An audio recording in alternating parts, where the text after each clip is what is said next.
Et salut à tous, et donc aujourd'hui je vais vous présenter un spécimen de lussatite de Pont du Château.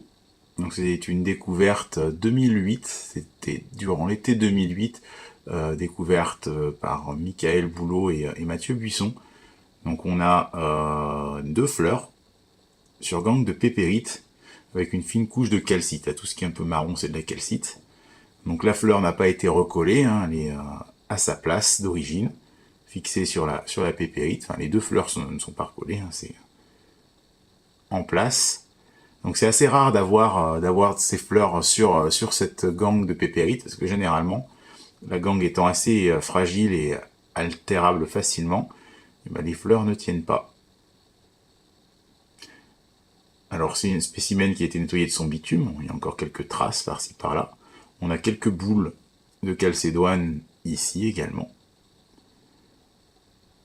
Donc les quartz sont vraiment très brillants. On a un cœur qui est légèrement bleuté. Et une belle transparence des pointes de quartz.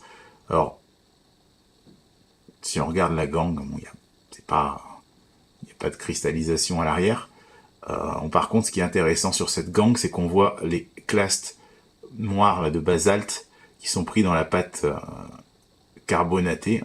C'est une roche qui est issue du phréatomagmatisme, du magma qui rencontre de l'eau, une réaction explosive, et on va avoir le magma qui va se mélanger avec les sédiments non consolidés, et ça donne cette roche-là. Donc qui est du coup très éolithisée, on voit plein de petites veines blanches là, ici. Tout ça, ça fluoresce aux UV, c'est assez rigolo. Et vous pouvez avoir des petites géodes dedans, à la bino, vous pouvez regarder dedans, et vous avez des analcimes vraiment absolument superbes, parfaitement gemmes, parfaitement formés, c'est très très beau. Après, il faut les chercher, hein. Il y en a très certainement. Là, on a un gros morceau de gangue. Il y en a forcément, quelque part. Donc voilà, c'est une pièce intéressante. On va zoomer sur les fleurs maintenant.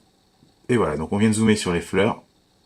La fleur principale, qui est à mon goût la plus esthétique. Donc on voit bien le cœur légèrement bleuté.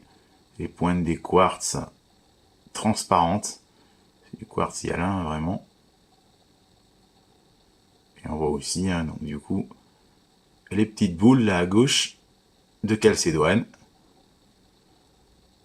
qui sont sur la calcite. Et donc on a une deuxième fleur ici qui est un petit peu plus anarchique. Les quartz sont poussés un petit peu dans tous les sens sur celle-là.